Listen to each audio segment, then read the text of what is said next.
Hey guys and gals, it is the Cannabis Crone. It's been a little bit since I've done a full podcast, and this one will be more personal than the others. So we'll still be talking a little bit about cannabis, but we're going to be talking about autism today, being on the spectrum, and what it's like to be an undiagnosed 54-year-old woman who suddenly finds out after a few months of research and testing that, yes, she's on the spectrum. And that would be me. There are some people out there that will probably think, no shit, Sherlock. But for me, this has been a really, really big thing. Now, down below, before I even get started, I want to say that there are 20 people that have subscribed to this channel, and that's really cool. That means 20 people actually want to hear what I have to say. So I want to let you guys know that every single one of you is so awesome. You're my peeps, and that's really cool that, you want to listen to what I have to say. I don't know how else to put it. So, please feel free to share any of my videos at all on Facebook or Twitter, wherever you go. If there's something that resonates with you, especially the shorter ones, if you want to share them, feel free. That would be so cool. So, anyway, you 20 people are awesome. You're all tits in my book. So, thank you. Thank you. And you can like and subscribe if you so choose. If you haven't, if you're not one of my 20 followers.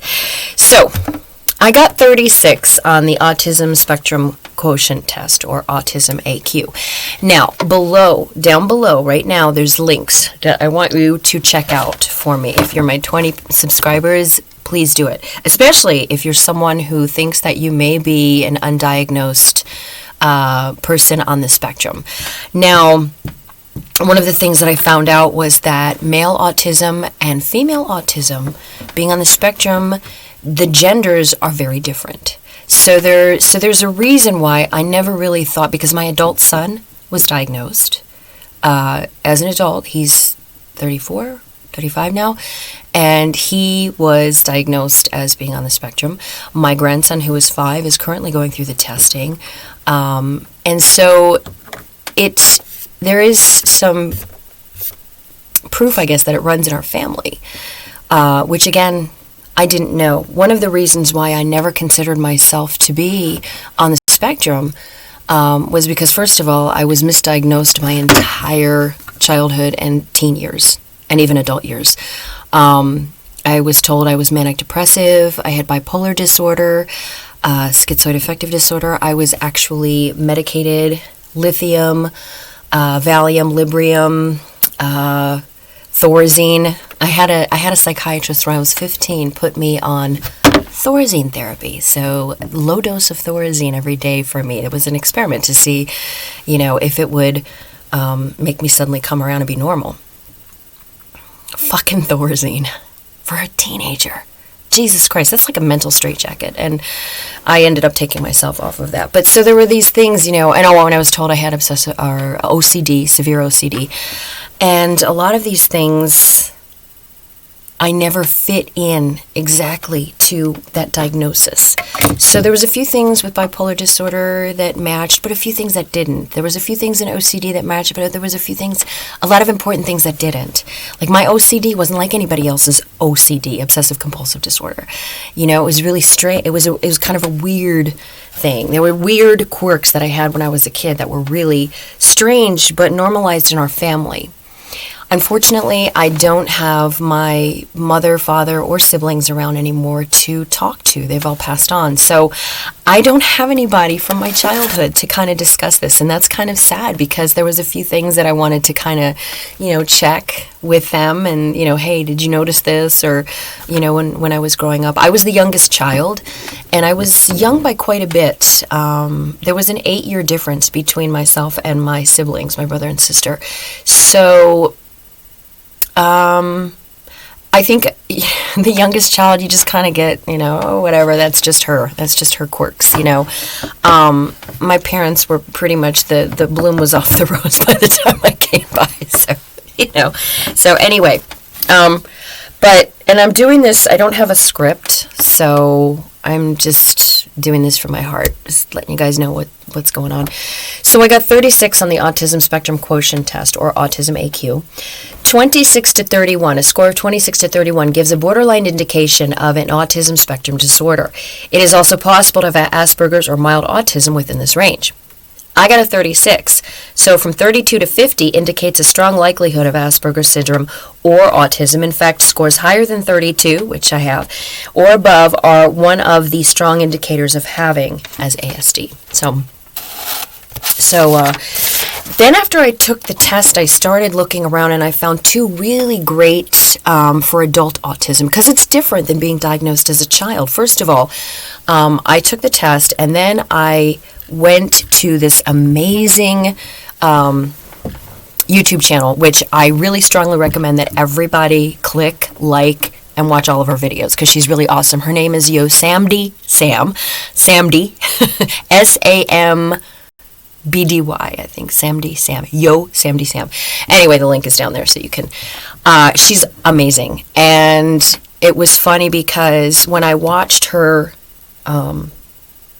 podcast on criteria, and she sat there and she took it directly from the medical, from the, in other words, this is the criteria that psychologists and the psychiatrists and doctors, when they're testing somebody, they use this criteria, and it reads like stereo instructions. So she breaks it down and she reads about it, and I was sitting on the couch with my partner watching this, and he kept looking over at me and laughing, because every single thing was me. It was like I was looking in a mirror and listening to like someone talk about me personally. It was crazy. Every single criteria I met. So with the testing and the criteria plus my history, I'm pretty sure that, yeah, I'm on the spectrum, and it makes a lot of sense. And so I've been going through a lot of emotions about this. And it started off with a lot of anger. Anger towards all the doctors that misdiagnosed me. Anger towards my parents for not noticing that there was something different about me, and just, treating me like everybody else, in that, my shortcomings were just bad habits. And so with autism comes stimming. And I'm a master stimmer, and I've got a lot of them. And I only recently started stimming wide open in my house, because now that I've had this conversation with my partner, I feel like there's more understanding of who I am and what I am. And so I'm sitting there, and I've got my little blankie and pillow, and I just hold it when I'm watching TV now, and I feel comfortable doing so. I don't feel, I can sit there and, shake my leg, because, or, do the fidgeting and stuff like that, the nail biting, all of that stuff, all of these stims, my personal stims, I'm now comfortable doing in my own home, which is really cool. I never was before, because deep down inside, I always thought there was something wrong with me. I always felt like I was so strange, and I literally questioned my humanity. Because it's like the rest of society has the book, the game plan, and I don't. And so I've had to fake it by watching everybody else, and it was just crazy. I didn't even know I was faking it. So I'm just going to tell you a few things just about my childhood. I could be found in two places when I was a kid, either outside or behind the couch. That's where I hung out.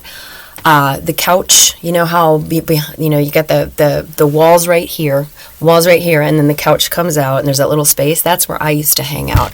I ate my snacks under the couch. I did my coloring. I read my books. I played with my Barbies, and I watched TV all from under the couch. Whenever we have family night on the weekends, where we'd get together and watch our TV programs, or even during the weeknight, everyone gets together in the living room, and they're all sitting in their chair, and I'm still under the couch watching Around the Couch Leg. And my sister or brother would pass popcorn under the couch. Nobody, I want to ask my family, did you guys not think that was weird? That I never, ever sat anywhere but under the fucking couch. And that was like for years. That was my place, from like age, I guess. Well, when we moved to Smith Road, I guess it was from like age 3 to 7, 6 or 7 at least. I think I lived under that fucking couch, or I was outside. I did have friends. I had like 3 friends that I grew up with that lived, in houses in the neighborhood, and that was all I really needed. But I spent a lot of time alone as well. I spent time with my friends, but I also like to be out in the woods with my dog, Tippy, my nanny dog. My mom would send me out early in the morning, and I'd go and I'd play with Tippy. And I loved the woods. I loved hiking. I loved exploring old abandoned, houses and barns and stuff. So I was very much a loner as a kid, but that was just one of the weird things. Another one was, and I really wanted to ask my mom, food was really bad for me too as a child. I can eat the same things. There's, and I do. I don't have I have an experienced palate thanks to my mother and grandmother and, being wonderful cooks. My dad was a wonderful cook. But I've gotten to the point where there's just certain things that I like to eat. Like I will eat brown cow black cherry yogurt every day, a couple of times a day, I buy like 7 or 8 of the yogurts when I go to Harmony. There, I have eggs on a daily basis. I do a lot of dairy, There's just things that, and then there's other things that I can't eat. Peaches. I cannot, it would be like biting into flesh for me. That's something that I feel like I would die if I had to eat a peach, I don't mind sliced peaches in a jar or in a can. So there's just, but when I was little, it was a lot worse. I couldn't chew meat. I had a really hard time chewing meat. So like steak and stuff, I didn't like roast beef. And my mother was such a wonderful cook, and I wouldn't eat her cook. I wouldn't eat anything, and that was the one thing that my mom's kind of zeroed in on. Like she was like, okay, there's kind of something going on with her appetite here, because she won't eat. She won't eat anything. I would eat like Wonder Bread. Do you remember Wonder Bread? It was like white cotton, bologna,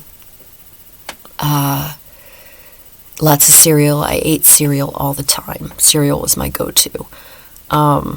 There wasn't a lot of things that I really wanted to eat. And then, of course, ring dings and hostess ho-hos were my faves too.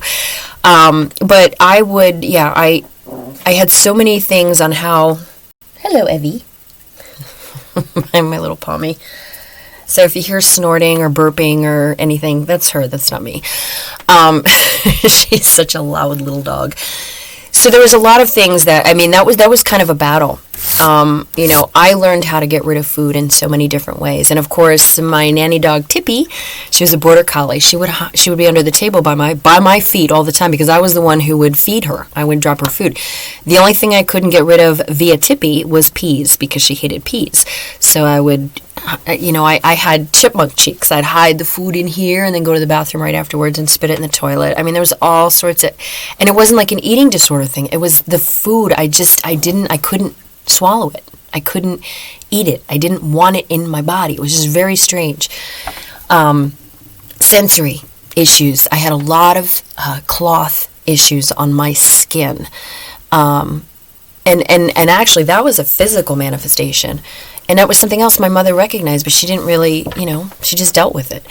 Was the fact that wearing clothing was, different clothes was painful. I couldn't wear tights. I hated tights. They were itchy. It made me fidget. And of course I was always fidgety anyway. So there's a lot of these things that I'm dealing with right now, I guess.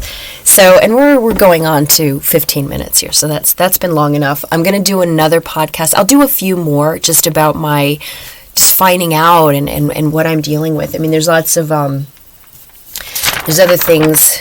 Oh, okay. So I had this thing where I would, I've been writing down notes every time things pop into my head about my childhood, since I don't really have family to talk about it with anymore. But one of the things, and this started when I was about 10 or 11, where for like It to this day, it goes on to this day. I still have to do it, but I would force my parents to stop the car so I could get out. If there was a dead animal on the road, I had to make sure that dead animal was dead and not just unconscious and suffering.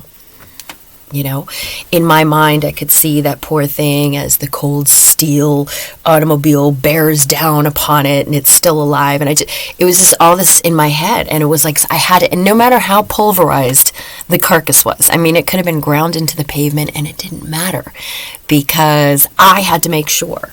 And, you know, the first couple times my parents were like, we're not doing this. Yeah, bullshit. But I would obsess about it for days afterwards. That's all I could think about. And it caused me such horrible anxiety. So I was walking around screaming inside my head. I think anyone who maybe is on the spectrum would understand that screaming inside your head, like you're completely normal, but inside you're just screaming. You're screaming in your head. It's weird. I'm weird. No, I'm actually not weird. And that's the main thing. This is who I am. And I wasn't strange, and I wasn't lazy, and I wasn't a troublemaker. I was trying to deal with the fact that I was wired differently than everybody else. And when you're in school, kids know who's different. So, and I was different. The few things that I was told, did I go off on a tangent? I think I did, because I don't know if I finished my other story. Oh, yes. So anyway, I had to, and so finally my parents started actually acquiescing and pulling over and allowing me to jump out and look and then jump back in the car, except if we were on a highway or a beltway, But other than that, if my parents started to give in and do that for me. And that was just something that I was absolutely obsessed on. So, and I just want to say before I hang it up here, I just want to say that there was a few things.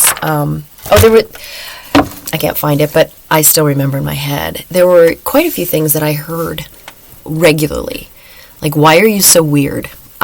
In school I heard that all the time. "Why are you so weird? You're such a weirdo." I was told I was too weird to date. I heard that on more than one occasion. I was too weird to date. Why aren't you trying? You don't even try. And that really, really was just so horrific for me because I was trying so hard. Nobody knew how hard I was trying. I can remember sitting at my desk at night, trying to do my homework and just so overwhelmed from everything, that, and there was just no place to hide from it. And crying and just being like, "Please, God, please just make me normal. Please just make me normal so that I can fit in, so that I can make my parents happy." Because I always felt like I made people miserable being around me. I really do. I really did. I really did feel that way. I felt like I made my parents miserable because I couldn't be as normal as my mother wanted me to be. And so, yeah. So I'm just currently coming to terms with all of that. There's so much more. I haven't even delved into it. But, and I do want to say, yes, cannabis will continue to help me. I will continue to take cannabis. I make, anyone who watches my podcast knows that I make medicine. I make cannabis tinctures. And I have a few clients or patients or whatever that I give medicine to. And two have autism. One is a child and then one is an adult. And it helps. So I think everyone should be microdosing with cannabis, and we'll get into how it can help with autism in another podcast. But real quick, don't forget, look down in these links. Check out Autism from the Inside and Samdy Sam. Those are amazing resources, and really, they've been a big help to me.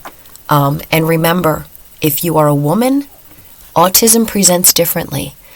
You can feel empathy if you are autistic. That's the one thing that threw me off because I'm an empath to the nth degree. If I'm in a close proximity with someone who is either depressed or really hurting emotionally, I can feel those emotions. That's how empathic I am. I mean, it's really, and so that was always, I've had friends over the years. I had one friend in particular, Karen Filardo, who said, you're either a savant or you have autism. There's just, and I would be like, well, no, I can't, because I'm an empath. I can't be autistic.